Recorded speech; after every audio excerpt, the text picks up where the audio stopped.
Saisha yoga studio ఆధ్వర్యంలో ఘనంగా అంతర్జాతీయ యోగా దినోత్సవ వేడుకలు జరిగాయి.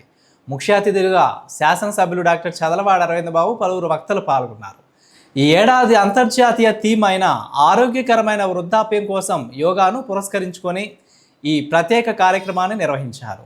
స్టూడియో వ్యవస్థాపకులు మరియు యోగా గురువులు రాజ్యలక్ష్మి పేరారెడ్డి ఈ కార్యక్రమానికి నేతృత్వం వహించారు.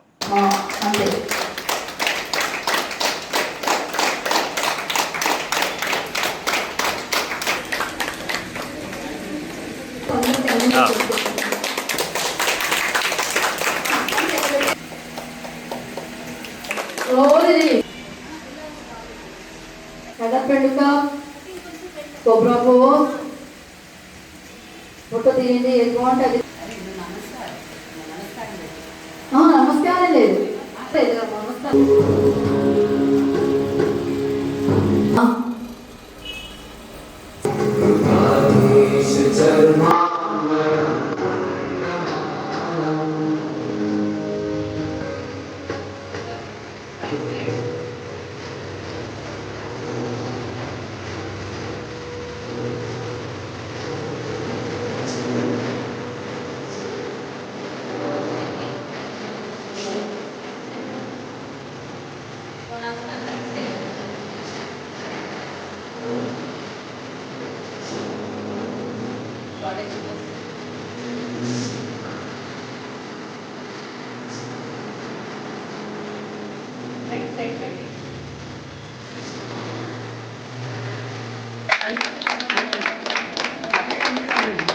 ఓకే,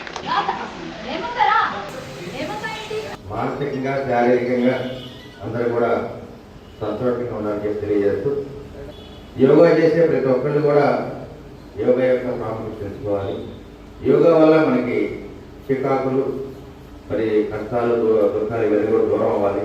మీరు మానసికంగా మనం బలంగా ఉంటే బుద్ధి బలమే గొప్పది శరీర బలం కంటే కూడా. అందుకని అందరూ కూడా యోగా చేయడం వల్ల మానసికంగా బుద్ధి బలం పెరుగుతుంది. చీటికి మాటికి చికాకు పడటం, ఇంట్లో పేరెంట్స్ చిన్నపిల్లల మీద చికాకు పడటం కానీ, అదేవిధంగా టీచర్లు చదువుకునే పిల్లల మీద చికాకు పడటం కానీ, ఇవన్నీ కూడా తగ్గుతాయి. కాబట్టి తప్పనిసరిగా యోగా నిజంగా చేయాలి. చేసినందువల్ల ఈ లాభాలు మనకు కలగాలి.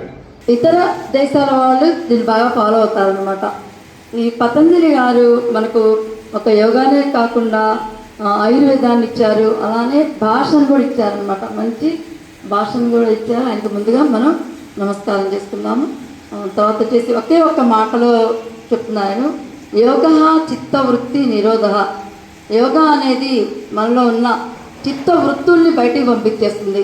బయటికి పంపించేసి ఏం చేస్తుంది, శారీరకంగా కానీ మానసికంగా కానీ ఆరోగ్యంగా ఉంచుతుంది అనమాట. ఇప్పుడు ఎటువంటి ప్రాబ్లమ్స్ వస్తున్నాయంటే సైకోసమాటిక్ డిసీజెస్, అంటే స్ట్రెస్.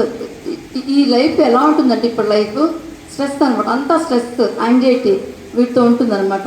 ఇవన్నీ తగ్గాలంటే ఏం చేయాలంటే మనం యోగా చేసుకోవాలి. యోగా ఇట్లాంటివి ఏవి రాకుండా మనల్ని మానసికంగా ఆరోగ్యంగా ఉంచుతుంది.